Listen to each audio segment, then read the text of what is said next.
we can't handle the operating load. Procedures on patients that we consider elective surgery, I would say that we have upward of 100 people in Tarrant County that are on a waiting list to get certain types of surgical procedures done. We just don't have room for them. The trouble is that they become emergencies usually before their time comes up, or a lot of them do, and then we find ourselves handling those emergencies.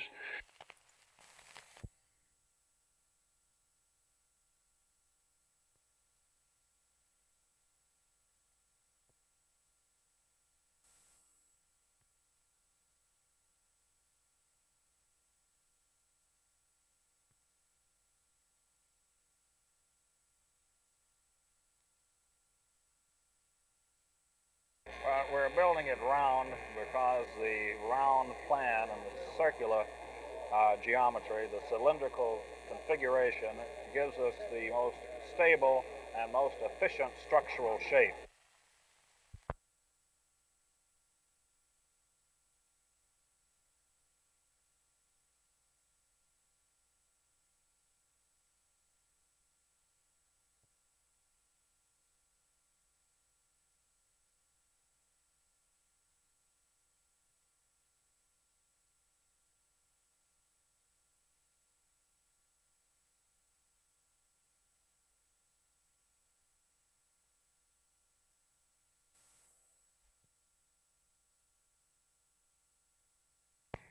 I have estimated that it would cost us $889,000 per year, including the first cost of the ambulances.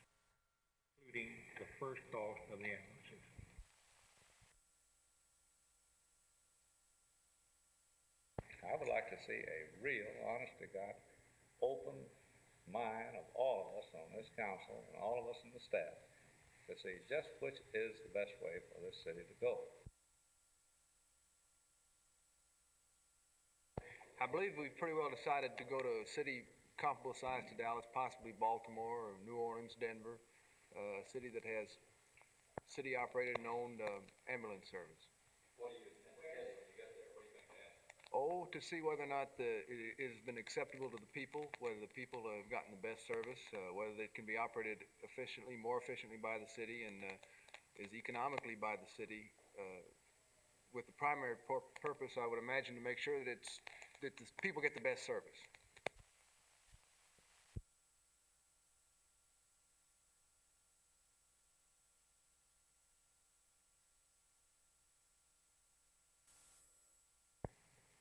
If what Mr. Price says is true, that the non-CCA members of this council are not being appointed to any important committees and are not going to be appointed to any important committees, then I am deeply, deeply disturbed.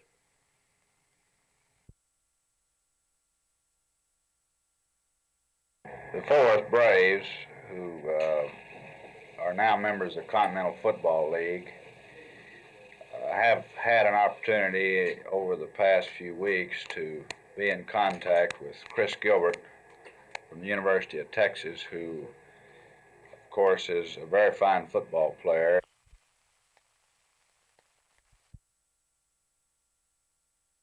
Well, I understand that there's been a news release out of the Cleveland area that Lamar has made an offer to purchase the Cleveland Indians baseball club. And my first reaction, of course, is any response from that should come from Lamar. However, I understand he's out of town, and for that reason, I'm willing to say that at this time, there's no active negotiations going on between our organization and the Cleveland Indians organization or any other Major League Baseball organization.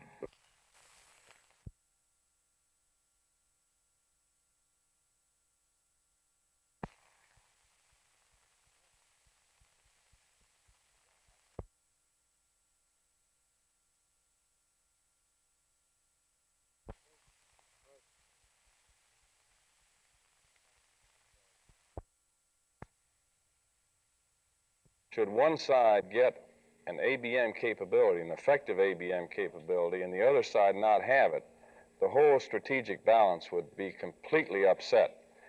And we know the Soviets are pursuing a vigorous program in the ABM, and unless you start a program and have some deployment, in other words, you take some of it in the field, you don't gain the momentum. I was responsible myself for the ICBM program, for example. I know what it takes to get major programs going. You can't keep them in the R&D stage forever because they just don't move fast enough. So some deployment, in my opinion, is essential if we're to keep up in this race. Do you agree with, pardon me, go ahead. And I don't mean it's a race in the sense of trying to get there first. It's really a need for our own national security.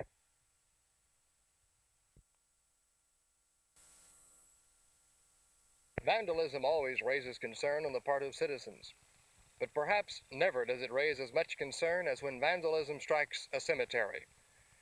And that happened apparently night before last here at the 5 Mile Cemetery near the intersection of Westmoreland and Keast.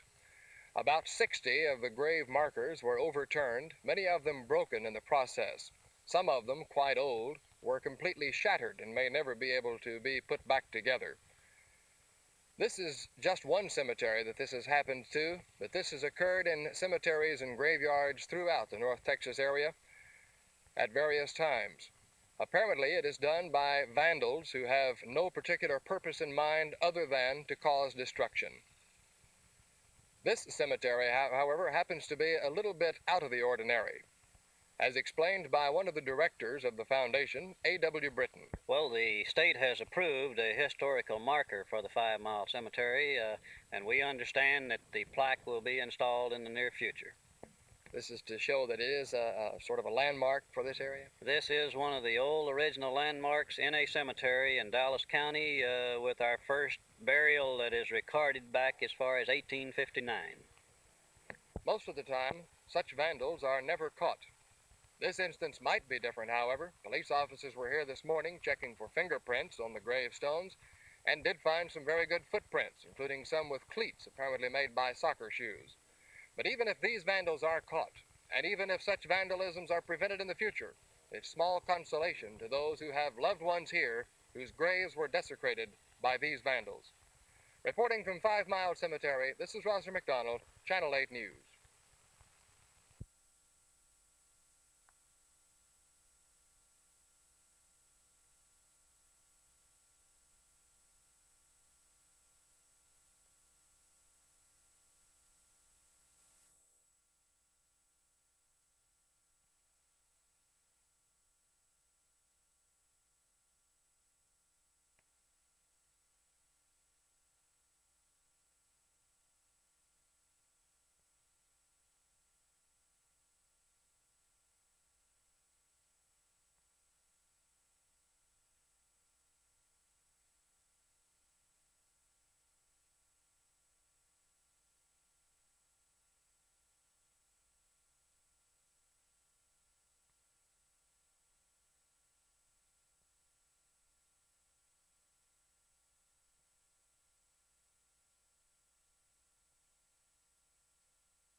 I have no, I think these projects are all wonderful. I think the future of Dallas is unusually bright when investors are willing to commit themselves to the magnitude of these types of investments. And 100% for every one of them.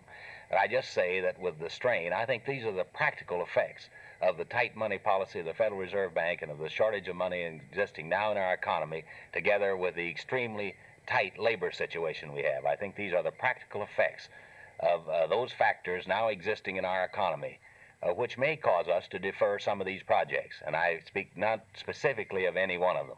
Which is going to feel it first, the government sector or the private sector? Well, usually the government gets its part first, and the private sector has to be diminished the most. So all things being equal, then the government projects are more likely to go ahead and not be deferred than the private building. I think the history will show that usually the higher priorities are assigned to the government sector. Now, let me ask you the key question. Do you think that's the case here? Is the airport going ahead no matter what, in your opinion? Well, I think the airport is so vital. What about the City Hall? I also think it's a vital project. If Mr. Goyer were to come to you today without any financing and try to put it together, what would happen in your opinion? Or you or any other major banker? Well, I wouldn't want to speculate on that. I know Mr. Goyer quite well, and I just wouldn't want to speculate on that. What if I came to you with the same project? No.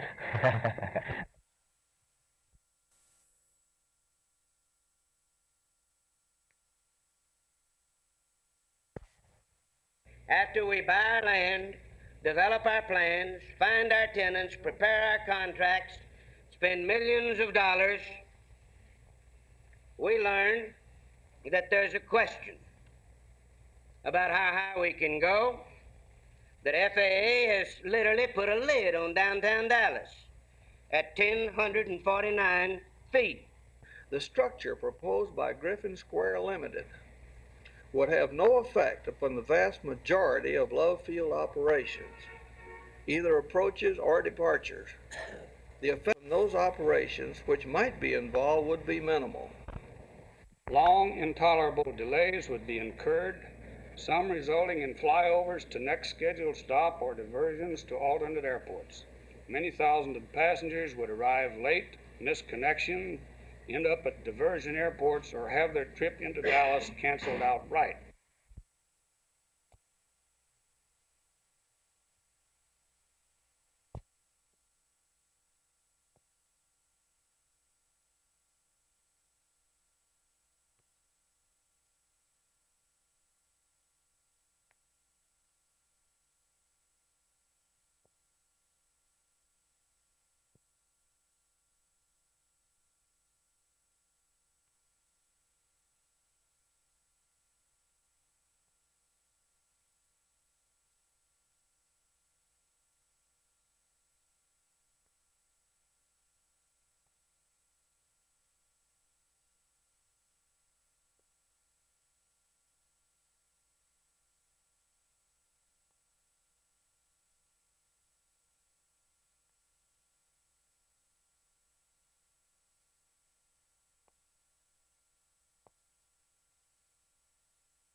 Just about the time man, in all his wisdom, decides that he has this world and everything in it all figured out, along comes something he can't explain. Take the recent reports of the Lake Worth monster, or creature, or whatever you want to call it. Some who have seen it say it looks like a half man, half goat. Others, who are a little more conservative, describe it a little differently. Well, it was about 7 foot tall, weighed about 350 pounds, and it was hairy, and I couldn't see his face. It was in the dark. They report that it has scales, too. Did you notice that? I was so scared I didn't see nothing like that. You said it took the tire off your pickup. What did it do? No, it was not the tire off in our pickup. It was in a sand pit that they dug dirt from, and he threw a tire some 400 to 500 feet. And the police that looked at the tire in the back of the car said that it had to come off from a pickup. We didn't have no pickup there, so we had a Rambler, little Rambler out there. Did it look like he was throwing the tire at somebody, or? He's throwing it at everybody, about 40 people. This is the place near the Greer Island Wildlife Refuge where Harris allegedly saw the creature or monster or whatever you choose to call it. It was up there on those cliffs, and it'd stay up there running back and forth, and it wouldn't run the whole distance around. It just run halfway around it and halfway back, and it wouldn't run through the trail that was up there. It'd run through the edge of the cliff that was pretty rugged and had a lot of weeds and trees around it, and I couldn't see how no human could really get through there as fast as it could. The skeptical say it's a man in a monkey suit, but some say it can't be, that no man is that big or that strong or could make so hideous a sound. At any rate, something happened out here last night, and so tonight there will be more people back, armed with cameras and probably with rifles.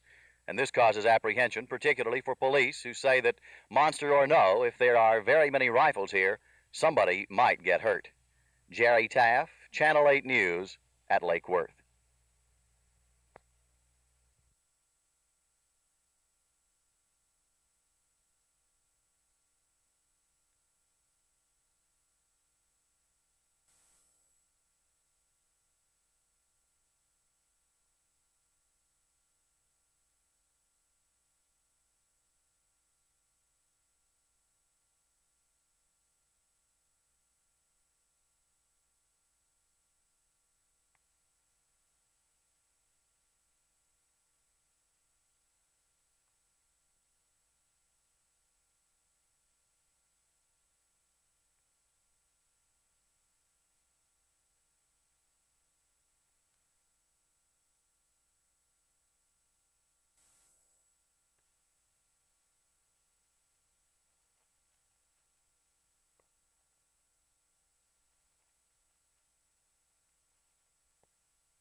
I saw two small boys. They've caused a lot of trouble before, and they were trying to build a diving board for that small swimming pool over there, and they taken a smaller piece of board and fitted it in the side so it would be tighter, and they kept hammering the thing, and I thought they'd never finish, and finally the cap flew off over there, and the gas just went everywhere.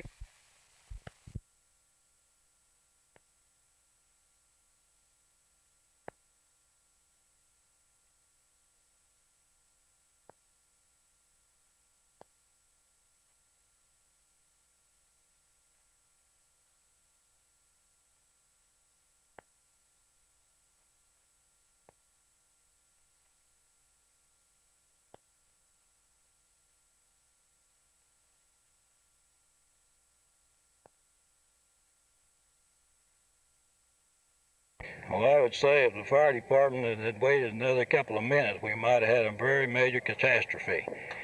I think the fire department did a marvelous job. Quoting the gentleman from the gas company, he said the fire department would have been here 5 minutes late. This whole area could have blown up. And we had people occupying all 48 apartments.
I think you'll find when they get there on the moon, although the scientists disagree with me, that there'll be moisture, not water, no rivers, no streams or anything like that, but there'll be moisture.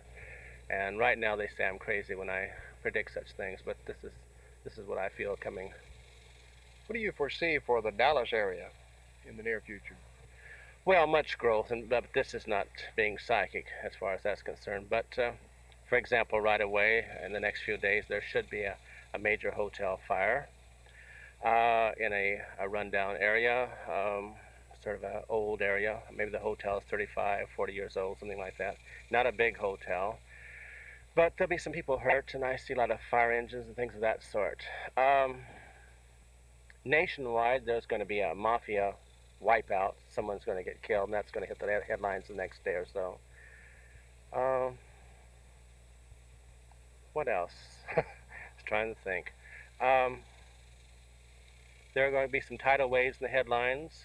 There's going to be some volcanoes in the headlines in the very near future. These things are coming up right away. There's going to be a lot of tension in Dallas due to racial situations and some little bit of spurts here and there. But these are basically Dallas. And how do you foresee these things? Well, I feel them and I see them. When I say feel them, it's a sensing, a knowing. And at the same time, sometimes there are pictures that accompany it. Sometimes it's sound, sometimes it's video, you know. But sometimes it comes as a feeling sort of thing, knowing. Other times you actually see pictures in connection. Of course, the secret is to take those pictures and somatically relate them to people. The way you perhaps could win the most friends in the Dallas area would be able to predict a cool spell very soon. Can you? Not for a while, not until we hit the end of the month. Then you're going to have a rainstorm coming in and a cool spell, but you're in for some more heat, I'm afraid.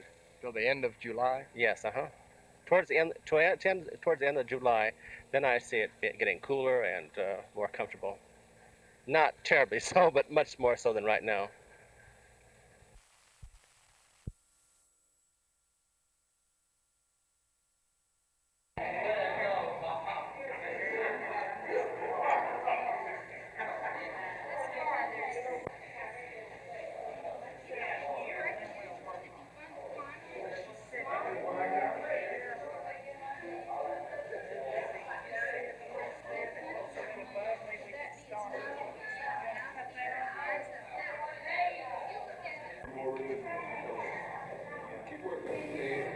Well, disadvantaged children have an affinity for concrete things. That is to say, they can deal with things that they see, things that they can hear, things that they can feel. They cannot deal as readily with abstract ideas.